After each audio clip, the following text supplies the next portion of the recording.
episode 66 of the Knitty McPurly podcast. I am Devin Bentry. You can find me online at knittymcpurly.com and on Instagram as Knitty McPurly. If you want to email me, I am devin@knittymcpurly.com. It is snowing here in Virginia today. It wasn't supposed to snow until later, but it is snowing now.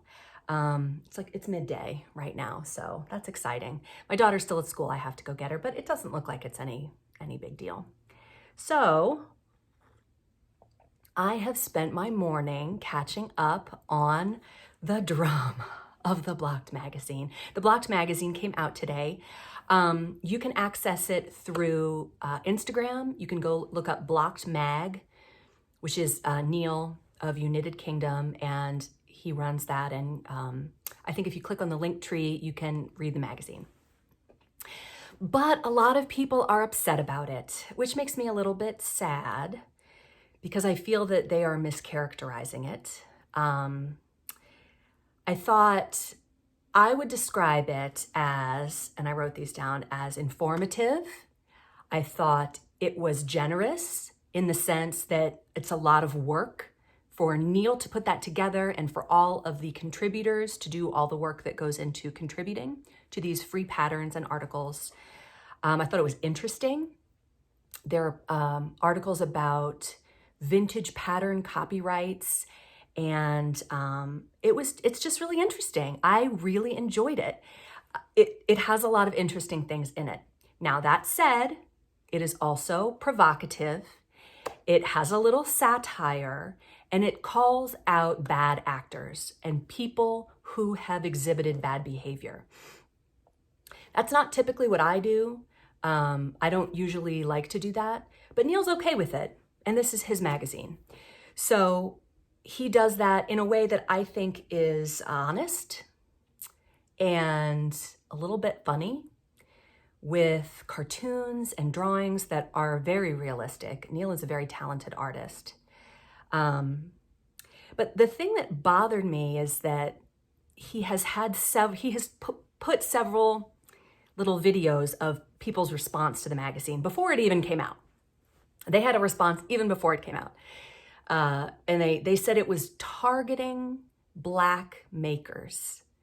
And I was just a little bit speechless. I thought, I just didn't see it. I don't get it. I don't understand how it's targeting Black makers. It's targeting bad actors. It's targeting bad behavior. Some of those people are Black, but not all of them. Some of them are white. Some of them are, I don't know. I guess I don't pay that close attention. But I just felt it was a mischaracterization. So if you have seen any of that out there, please understand that it is at least the opinion of some other people, including myself, that the intention here is not to target, simply to shine a light. So I would just like to take a second and read to you this little blurb from the beginning of the magazine, because I thought it was extremely well written, it was extremely well said, and it's exactly what I would want to convey in a magazine. It says, Blocked is a free-to-read online publication. Please freely share each issue. It is free, folks. I mean, it's a lot of work for Neil, I imagine. I mean, presumably this guy has a day job. He has devoted a lot of time to putting this together. It's a lot of work. I only contributed one pattern. That's as much work as one pattern is. It's not nothing. It says, we at Blocked are not interested in your race, your sex, your gender identity, your sexuality, your size, your abilities, your disabilities, your religious beliefs, your political beliefs, or any intersection of victimhood you may align with. All are welcome. Awesome. Love it. We hope the content herein will delight and offend you in equal measure. Please read that playfully. I think it is meant playfully. If you are the brunt of the joke and you feel that you have been somehow mischaracterized or attacked, then I think it's fair to offer a rebuttal. But I tried to put myself in that position. I tried to say, what if it were me? What if some knitting publication did a satire of me in their publication. First of all, I would be extremely flattered to be chosen. Second of all, if the words coming out of my mouth in the little bubble were things I actually said, I'd be like, well, I said that, fair enough. And I think I would think it was funny. I don't know, try it. Let's see what happens. If you care enough about little old me and my little old opinion, then, try it. Satirize me. I don't care.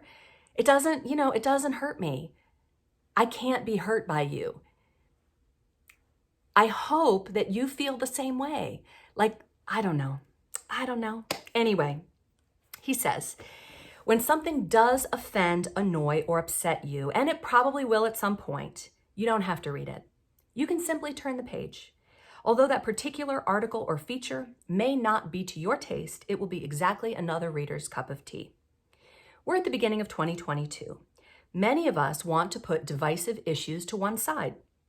Many are tired of the constant battles over subjects that don't interest us or that we have no vested interest in. However, although we may wish for closure, there are others who take pleasure from targeting, harassing, and destroying the lives of others. Because of that, Blocked will always shine a spotlight on those who try to hurt others. This may appear to be, to some, a perpetuation of the problem. Unfortunately, we can't sit idly by as people are picked off one by one. Some manner of resistance has to be visible. Be assured, Block will always endeavor to punch up rather than down, and we will always put facts first. Blocked will only target the bullies and the enablers, influencers who use their power and privilege to bully or to support the bullies will be fair game for critique, ridicule, and satire. Blocked will be a refuge for those that find themselves canceled. When the mob won't listen, we will tell your story. This may sometimes be uncomfortable to read. We may sometimes make mistakes. That's when we trust our readers to let us know. And it goes on, but I'll stop there. So I guess if there's something you don't like, and this is what I would do if it were me, if there's something I don't like and it matters enough to me to say something, then I would write a rebuttal in an email making an argument. This is unjust because of this. These are my reasons why you should not have said this. And I bet you money that if you make a good case, Neil will publish your article, your letter, because he's that way. Any corrections that I or someone else had, or even just constructive criticism or, do whatever you want here, it's your magazine, but if it were me, I would do this. He took into consideration everyone's input and changed things to make them nicer, to make them more fair. So I guess that's all I have to say about that. I do not feel that it targets anyone. I think that it shines a spotlight on those who have been canceled. I think that it is satirical and pokes fun at and lays out the facts on the table about people who have acted badly. There's that. Okay, on to the podcast now. So moving right along to progress and shop news. I have been hard at work on my mystery knit along for Lent. Many of you bought Lent calendars, but I sold out in an hour of those. I really thought I had a lot. I really underestimated the interest in these Lent calendars. They're pretty awesome. I'm pretty excited about it. Like, they are just really cool. It's 40 10-gram minis. I mean, it's amazing. I just love it so much. So this has been lickety split for me. So I have the pattern with the tech editor right now. I'm not fully done knitting mine. I am almost done. And so, yeah, obviously I can't show it because it's a mystery knit along, but if you did not get a Lent calendar and you're interested in joining us for the mystery knit along, you can buy just that. It's $7 because it's essentially one pattern. You get 4 clues. The first clue is delivered to your inbox on Ash Wednesday. And then every 10 days after that, you'll get a clue in your inbox on the next thing to do. So there's 4 total clues. It is 1 shawl. It is Lenten. It is partly very simple, partly slightly detailed to kind of keep your interest and keep things moving along. That's on the front page of my website. So if you want to sign up for that, you can go and do that. And then the clues will come right to you. You don't have to do anything else. If you did buy a Lent calendar, you're done. That includes the pattern, so you don't need to do anything else. But that is coming up soon. March 2nd is Ash Wednesday, and that's when that will start. So that's going to be really fun. That's what I've been working on pretty much exclusively. Like, I really want to get some McPurly pouches going. I've had a lot of interest in the Patriot colorway that I showed last week, so I want to get some of that going. Also, I'm dyeing yarn for my cotton candy mitts that are in the Blocked magazine. If you want to get yarn for those mitts, I'm gonna have it in the shop in a few days. I thought the magazine was coming out February 1st, so I was kind of aiming for that day, but it will be soon. So if you're at all interested in knitting those mittens and you would like yarn, let me know, or just come and follow my newsletter, and you can come and buy it when it goes up on the website. Probably, what day is it? Friday? Probably Sunday. I'm going to try to aim for having it on Sunday, and I'll send out a newsletter about that. If you don't get the newsletter on Sunday, then I did not make it, and it'll be next week sometime. Okay, that's really all I've been working on. So, moving right along, our word of the week. Today's word of the week is needle, and the reason I chose this word is because I wanted to talk about knitting needles, and this is going to be a 2-part topic of the week. This week, I want to talk about interchangeable circular knitting needles. What do we like? What do we not like? What are our favorites? That's what I want to talk about. So I thought, for the word of the week, why don't we talk about needle? So, the original word needle referred to a small pointed instrument for carrying a thread through fabric or leather. So the original needle had an eye, and you would thread the needle, you'd thread the thread through, and then you would use it for sewing. So the original needle was a sewing needle. It goes back through Old English, through Proto-Germanic, and I learned that the word proto means original or primitive, so the beginning of German. It goes through Proto-Germanic, Old Saxon, Old Norse, Old Frisian. It just goes back and back and back and back. And it refers to that original sewing needle. In trying to find why a knitting needle is called a needle, I couldn't really find any information on that, but the word for sewing needle predates all the other types of needles. So when we think of other types of needles, we have knitting needles, we have hypodermic needles, pine needles. There's that big tall thing called the space needle, a compass needle, the needle on a compass. A record player has a needle, and you could say you're needling someone, like you're poking at them. And all of those things refer to something that's long and thin and pointy. Even needling someone, it's as if you're like digging at them with some kind of stick. So I imagine that the word needle expanded in meaning because of these other things, likeness to a sewing needle. Possibly also in the case of knitting, that it is something used in the fiber arts, but they look very similar. It's just, it doesn't have an eye. So I didn't get super far with that one. I just couldn't find the information that I wanted. I used to want the Oxford English Dictionary. It's like 40 volumes, or I don't know, it's some huge, huge dictionary that has the etymology and the original usage of every English word. I think that my father-in-law has the abridged one that's like this, and it's on that like super thin paper, where you turn it real carefully and you need a magnifying glass. Yeah, I would love to look at that and see what it has to say about knitting needles. But that brings us to our slightly more interesting topic of the week, which is interchangeable knitting needles. So, when I first started knitting about 10 or 11 years ago, I would just buy the regular fixed circular needles. But I obviously was like, I like the interchangeables. That seemed like a great idea.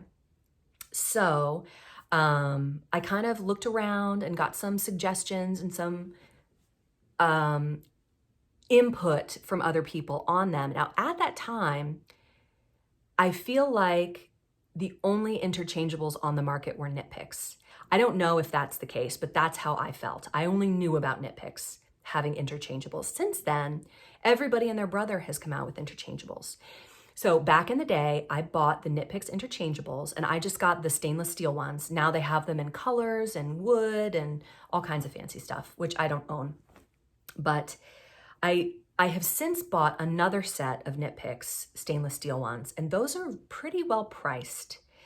They have a lot going for them. I brought one up. The cord is okay. It's your general kind of okay cord. This is a size 4. I just grabbed this to show, and I twisted one on just fine, and this one didn't twist on all the way. And it has a hole for a pin. Let me get a pin out from another set, and let's see if I can tighten it. It has a hole only on the join side. So you can see there's a hole here. This is for, okay, this pin goes to another set, so it doesn't go all the way in, but it is working to lefty-loosey, righty-tighty. Well, anyway, it's not the right one. This goes to a different set of interchangeables, but there is a leverage piece that you can slide through just the cord side, and then you just kind of have to do your best on turning the needle. It also can be used as a lifeline hole if you are knitting something through which you want to place a lifeline. Can you see it? Where is it? There it is. See? So a lifeline, if you're not familiar, is where you thread a piece of yarn, a very thin piece of yarn or thread through your needle, and then you knit as usual. And what happens is it will thread that piece of string through your stitches, so that if you make a mistake and you need to rip back, and oh my gosh, let's say you're doing something super complicated like lace and you have a lot of it and you want to put in a lifeline, you can have a set of stitches on a thread so that if you need to rip back, that's your stopping point. You don't have to rip past that, and you know exactly what row it was. So that's the purpose of that. I'm a fly by the seat of my pants kind of gal, so I don't actually ever use lifelines. I just wing it. But, you know, it depends what you're making, and it depends how particular you are. And it depends how important this garment is to you. You know, if you need to rip back, like, are you going to rip back? And are you going to want to have that? So if you want to have that, by all means, all you do is stick a thread through the needle, knit as usual, and then pull it through, and you have a thread through all of your stitches of that one particular row. So all this to say, these are fine. For a long time, these were the only ones I had. I use them a lot. One good thing about Knit Picks is it's very easy to order more cords. You can get them in a bunch of different lengths. I have really long ones, I have short ones, I have medium ones, and that's really nice. I really like that about the Knit Picks. I think I would give these a solid B. Based on my experience, the Knit Picks, they're a solid B. The cord is fine. Everything about it is just fine.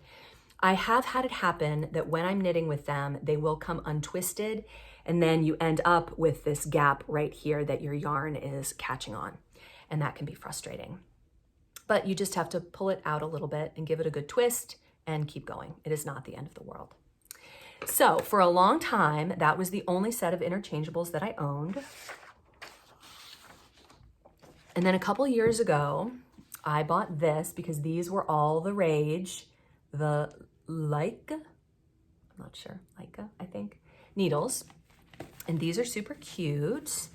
They are gray, and they're like, the color is called driftwood. They're not made of driftwood. Someone told me they were made of driftwood. I was like, oh, that's cute. No, if they were made of driftwood, I think they would catch on your yarn and whatnot. But they have this little cool feature where that it can pop up and you can easily grab them out of there. Now, these go from a size 3, which I have out of there right now. I have 4 out of there too, up through a 10.5. I like this a lot because the knit picks, and I recently looked, I thought maybe just the ones that I have only go down to a size 4. They're 4 to 11. Maybe I can get interchangeable tips to add into my collection that are sizes 0, 1, 2, 3. You cannot. They don't have them.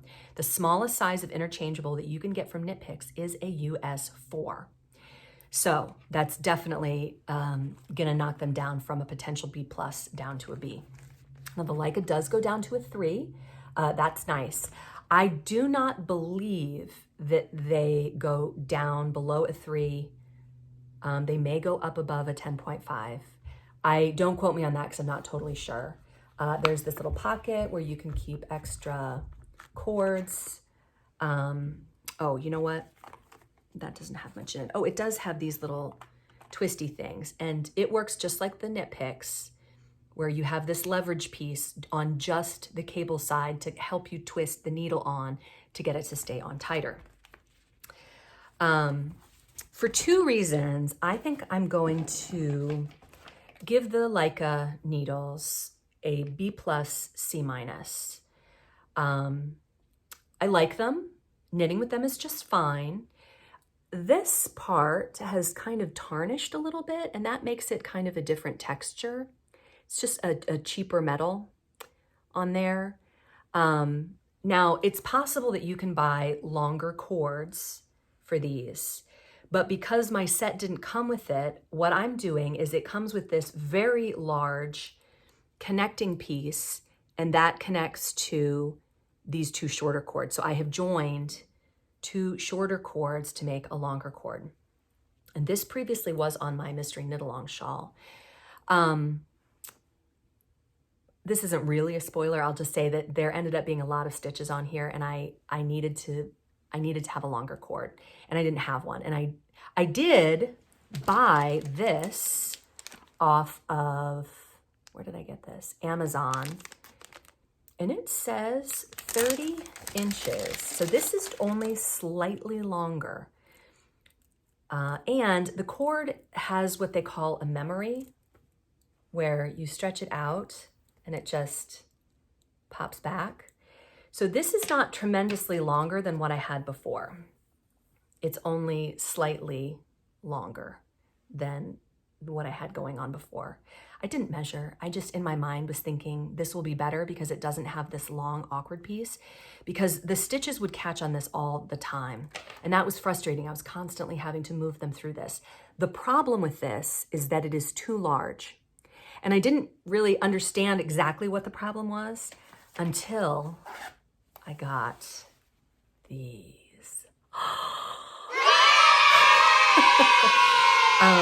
So there are a lot of different ChiaoGoo interchangeable needle sets. I've long been a fan of ChiaoGoo. It's been my favorite knitting needle in terms of circulars forever and ever.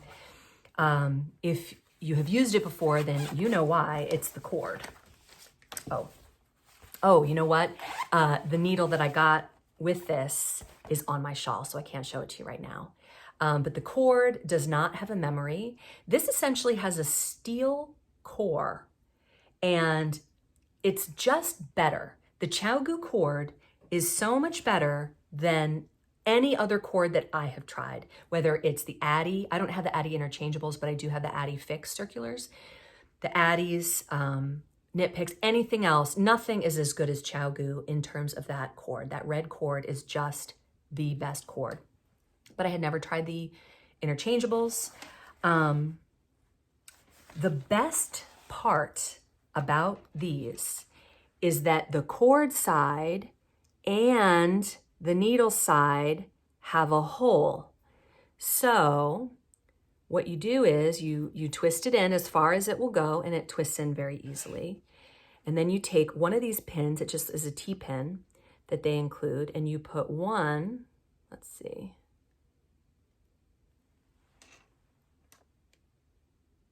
Is that one broken?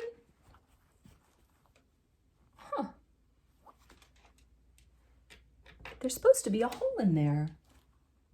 Some of them have a hole. This one, the hole is not complete. Wow, that I discovered just now. It's supposed to have a hole. It has a dent. Can you see that? I don't know if you can see it. See the dent in it? It's supposed to be a hole. Well, it's made in China. Okay, I'm gonna try the size 5 on here because this hole seems to be complete. There is a hole, is it? It's a dent too. I put the 3s on with the T-pin. You could put a T-pin in one and a T-pin in the other and twist, and you got a much tighter join. Wow, this is live, people. I just got this yesterday. I mean, it's not the end of the world. It's essentially equal to the other knitting sets that only have a hole on this side. That hole is fine. That hole will take the T-pin, and then you can just twist it on like you would the other ones. Man, but I'm telling you, the 3 that I have my shawl on had a full-on hole, and I put 2 T-pins in and twisted it. Wow. Anyway. Hi, guys. I'm recording this after the fact, and I think I was wrong about the hole in the needle. I think it's just a dent. I don't think it's meant to have that twisty thing. And when I said that I did that on the ones I used, I think I'm remembering attaching that connector. I attached the connector to connect the 2 cords. I don't think I used it on here because see, that just looks like a dent too. But wouldn't it be better if it was a hole?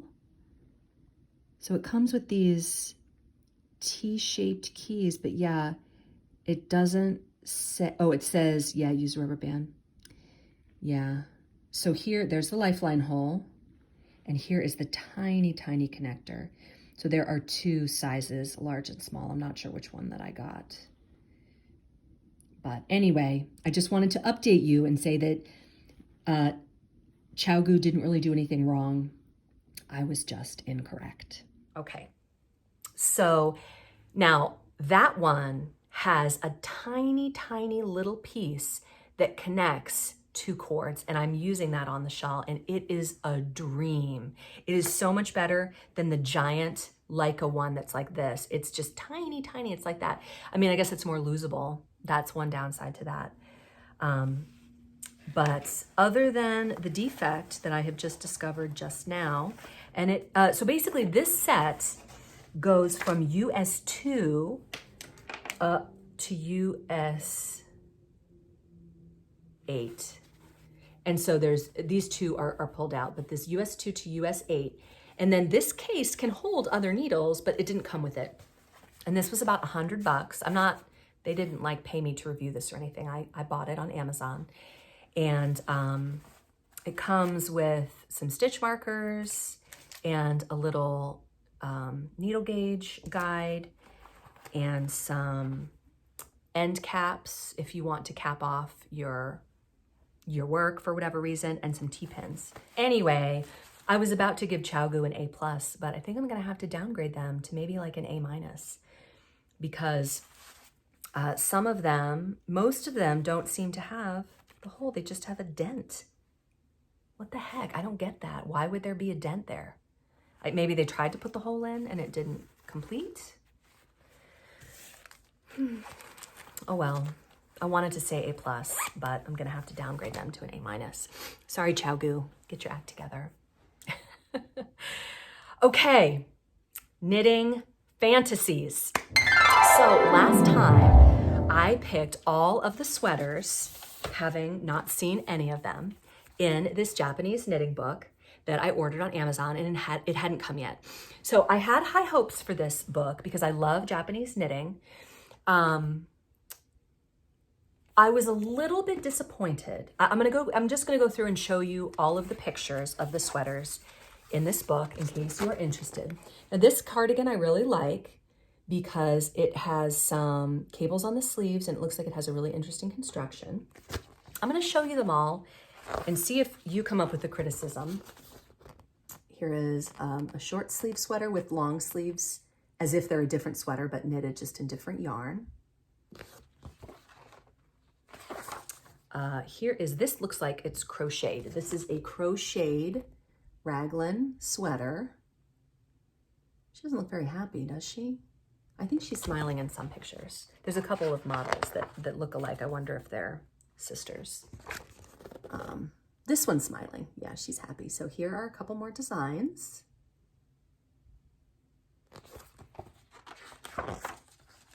This is interesting. This is a wear two ways. You can wear it as a pullover or as a cardigan, which is pretty interesting. That's pretty neat. I always like it when you can wear something more than one way. Now, this is the one that's on the cover, and I think it looks really cute, except when you put the collar down, it looks like that. I don't personally care for that, but I also wouldn't wear the hood up very often, I think. So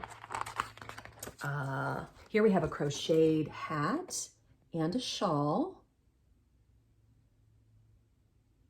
I like the shawl. I like the stripes and the lace. I don't love the colors that it's in. I think it could be in something a little bit more exciting. This I like. I think this is cool. Is this crocheted?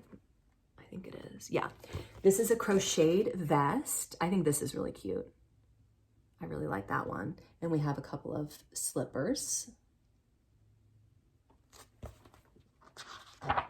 This is probably my favorite thing in the book.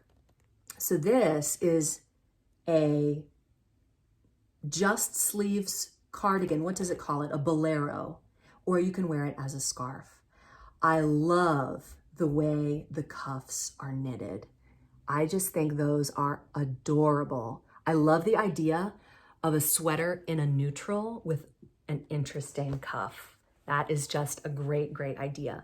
And this is something I've been seeing in the fashion world a good bit lately, where you have a scarf / garment where it can be worn in either way. Okay, we have a little, in America, we would call this a jumper. She calls it a dress. I know in Britain, this is not a jumper, but in America it is. And she calls this a vest. The sleeves here are an underneath shirt. The knitted part is just the sweater. This is such a nice service, isn't it? To get to see all the pictures in there, because they're not on Amazon. You can't see them. And here is a sweater that's knit in two different colors. It is a cardigan, kind of Fair Isle with an interesting cuff. I really like the way that she gets creative in the cuffs. Oh, this is by Michio, and it has been translated. So it was originally written, presumably in Japanese, and then it's been translated. Now, this one I also super, super love. This is a vest / stole. I just love that. It makes me think of the Crusades and stained glass. And I love it. And I love the style. I feel like that's something that I would want to wear a lot. And here we have a kind of a bubbly cardigan and a lacy cowl, both crocheted. So there are those. You can get a good close look at those. Here she's smiling. Well, one girl is smiling. The other one looks a little dour. I like the colors. I like all the neutrals. Here we have a coat, kind of your standard pea coat. Is that crocheted? That looks crocheted to me. Yeah, crocheted. It's twisted half double crochet. Okay, and here we have a cardigan that you can wear two ways. So this is a picture of the same sweater. It is just buttoned up the back in this picture. Here it's buttoned up the front. Is anyone willing to guess at my criticism? And here we have a poncho. That's cute. I like that. I really like the color work on that. And the fringe. And some arm warmers that appear to be crocheted. She's wearing them with the coat. And the last thing is this bag. Okay? So those are the patterns in here. And my criticism is that this is not what I think of when I think of Japanese knitting. Did I take my book downstairs? I think I did. But when I think of Japanese knitting, I think of those very intricate cables, like I showed last week in the Japanese knitting stitch Bible. I think these patterns are nice, and I think that this woman must be Japanese. It's just not what I think of when I think of Japanese knitting. That said, there are some really cute ideas in here. Particularly, I like this one. And I'm gonna put another picture up on the screen that is from a sweater from Ann Taylor Loft that I just saw, and I was like, I love this idea. So, you know, when I have some free time, I'm gonna design something of that type because I really like that a lot. And also, I love the idea of a decorative cuff on a very basic, plain, neutral sweater. Those were my two favorite things. Do you know what I just decided just now is I would like to give this book away because I like it. I actually considered sending it back because I'm not gonna knit anything out of this. I mean, I like it. I like the ideas. There are things in there that I like. It's just not exactly what I was looking for. So, coming up with this off the top of my head, if you would like to be entered into a giveaway to win this really cool book that has lots of really cool patterns in them, not really what we think of when we think of Japanese knitting, but still cool and nice, please leave a comment below, and any comment you want. I'm even gonna include the nasty ones because I'm sure I'm gonna get some nasty ones. And you know, they might not want to give you their address though if they win. Well, it's worth a try.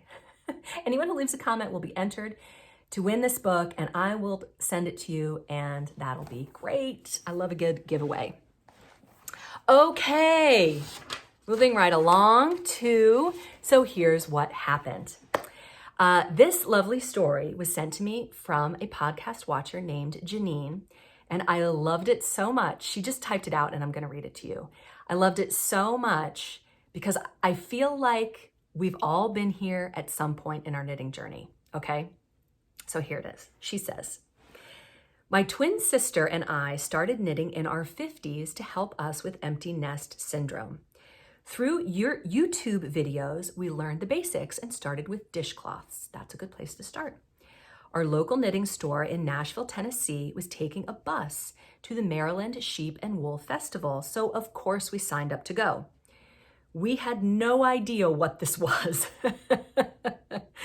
We get on the bus, and immediately everyone pops out their knitting needles and starts knitting. Of course, what else are you gonna do on a 10-hour bus ride? It's probably not that far. It's probably a little bit less. My sister says, oh my gosh, they're knitting with toothpicks, also known as DPNs. Here we were knitting our holy dishcloths, and we knew we were out of our league. We arrived at the festival and we were amazed. We had no idea what we were looking at. We had no idea about fibers or what yarns to use. It was overwhelming. Everyone on the bus was so anxious to see Miss Babs, but we had no clue who this lady was or why we wanted to see her. We both bought a sweater quantity of wool skeins from a sheep farm, and we itched so bad trying to knit it that we threw it away. Later, we learned that we could have washed the lanolin out of it, but it was too late. This trip opened up a whole new world for us, and we are now good knitters, mostly garments. I just thought that was hilarious. And isn't that so true of everybody at some point in their knitting journey? Like, you're like, ooh, a knitting podcast. I like knitting. Let's watch that. And then they use 1 million words that you've never heard before. When I started knitting, the only knitting podcast that I knew about was Never Not Knitting, which was Alana Dacos's podcast. And I listened to that religiously. And there was this one time where she was talking about deep yens, and she was traveling, and she had her project with her, and she had these deep yens that were just sitting around. And so I was like, at the end, I was like, deep yens? What is that? What's a deep yen? So of course I Google it, deep, D-E-E-P, yen, Y-E-N. And somehow the wisdom of Google got me to it, D-P-N. Also known as double pointed needle.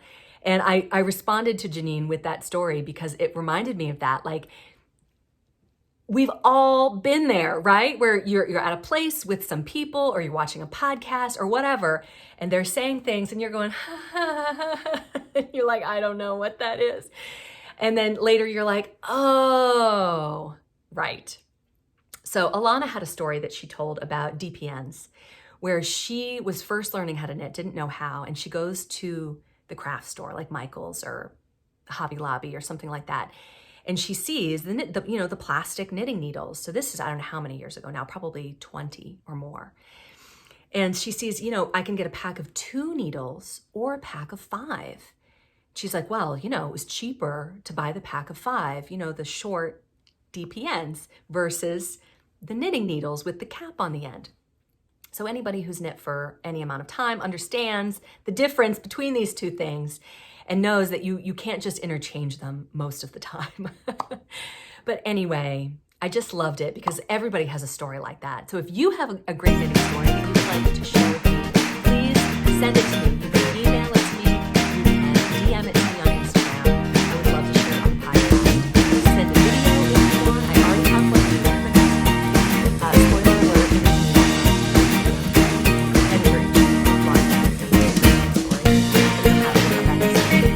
But send me a little story, put the story and subject so that I know I don't lose things. And I would love to share it on the podcast. So that's everything. Somehow I've managed to have no interruptions. I don't know how. So there will be no bloopers today. Oh no, I do have a blooper. I do have a blooper because I started the podcast in a way that I decided I did not want to start it. So I'll put that at the end. But thank you so much for joining me. Come back here next Friday and every Friday for the podcast. Leave me a comment, nice, nasty, or otherwise. Thumbs up, thumbs down, whatever you want. Okay, bye guys. See you next week. Hi knitters, welcome to episode 66 of the Knitty McPurly podcast. I am Devin Bentry, Knitty McPurly, online as Knitty McPurly, and on Instagram. You can reach me at devin@knittymcpurly.com if you want to. I feel a little bit low-key today. It is snowing out here in Virginia, which is very exciting. But I have been, reading and listening and hearing all sorts of injustices this morning. I'm wearing my camel cowl. It's so pretty, isn't it? I love this color. I have a yarn by, I can't remember, another dyer from years ago that I made the 11th hour hat out of, and I was wearing them together, and I don't even think of them as the same because I think of this as like a tan, and that is a yellow, but they actually were really close in color. Super interesting. Anyway, I'm a little bit low-key today because I've been spending my morning dealing with injustice, but I have a sloth on my cup, and he turns light brown when it's hot. Hopefully by the end he'll be dark brown because I will have drunk all this tea. I'm probably gonna edit some of this out because I don't like when people put a camera on themselves and are just speechless, like they have nothing to say. I think that's extremely rude. I think I'm just gonna go ahead and start over. Let's start over.